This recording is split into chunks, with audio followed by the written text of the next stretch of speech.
Voilà, la séance est reprise. Effectivement, on avait pris un peu d'avance, Monsieur le Ministre, mais vous étiez tout à fait dans les temps pour répondre à la question que va désormais poser Madame Laurence Dumont. C'est une question qui vous est adressée. Madame Dumont, vous avez la parole. Merci, Monsieur le Président. Monsieur le Ministre, pendant le confinement, beaucoup de secteurs économiques, évidemment, ont dû ralentir, voire stopper leur activité. Grâce à des protocoles sanitaires adaptés, certains ont pu néanmoins redémarrer progressivement pendant cette période. Pour le monde de la culture, les perspectives de cette reprise se sont fait longtemps attendre pour savoir sous quelle forme et à quel moment elle pourrait se faire. Si l'avenir se dégage enfin, il faudra encore longtemps pour voir les théâtres, les salles de spectacle et de concert, les cinémas, les opéras retrouver leur public et donc des recettes. L'arrêt brutal en mars des programmations a pénalisé financièrement tous ces lieux culturels. Des représentations ont été annulées et des remboursements de places engagés. Ceci a fragilisé les structures, surtout lorsqu'elles ont été exclues des mesures de chômage partiel. Ainsi, des établissements publics gérés en SPA, notamment des opéras, se sont vus refuser l'accès à ce dispositif pour les artistes non permanents de droit privé, relevant du droit du travail, qu'ils emploient. Une décision d'autant plus incompréhensible que des directs à Tours, à Nancy, à Marseille l'ont accepté.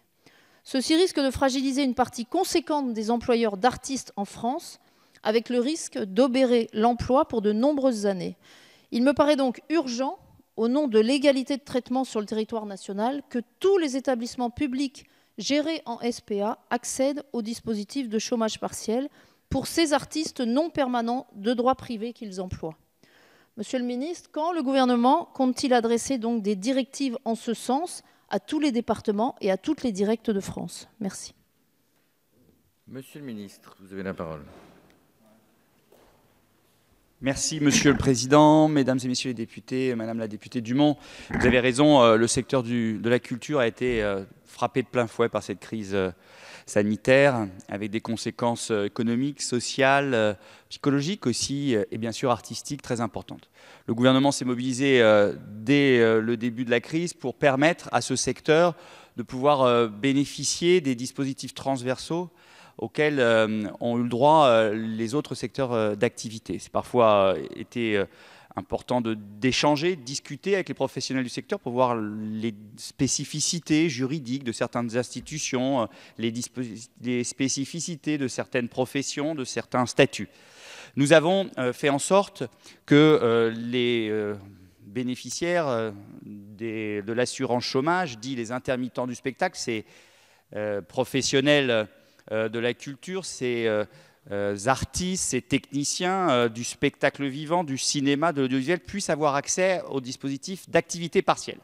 Il en a été aussi de même pour un certain nombre de contrats courts dans ce secteur. Mais si, je réponds à votre question tout à fait, puisqu'on est sur l'activité partielle. Vous m'avez posé une question sur l'activité partielle.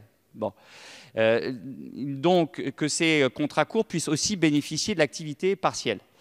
Nous avons fait en sorte que les associations puissent aussi recourir à ce dispositif-là pour les salariés qui sont les leurs et qui donc ont pu bénéficier de cette activité partielle. Restait le cas des établissements publics, effectivement, qui bénéficient majoritairement de subventions publiques.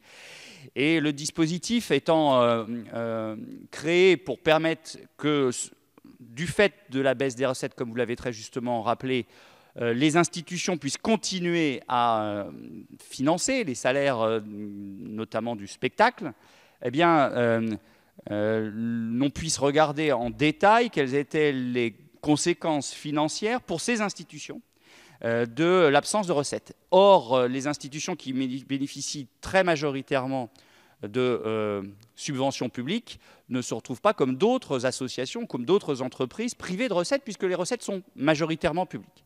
Pour autant, il y a une baisse de recettes pour un certain nombre de ces institutions qui ont notamment à travers les entrées des recettes complémentaires.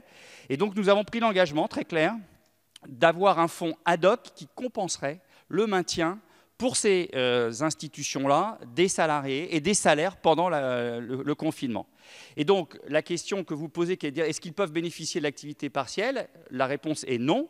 Pour ces établissements publics, ces SPA, qui ont majoritairement des ressources publiques. Pour autant, il n'y aura pas de conséquences économiques pour ces entreprises, s'ils maintiennent ces entreprises, ces institutions, si elles maintiennent leurs salariés, puisque l'État, à travers un fonds ad hoc, viendra compenser financièrement les institutions.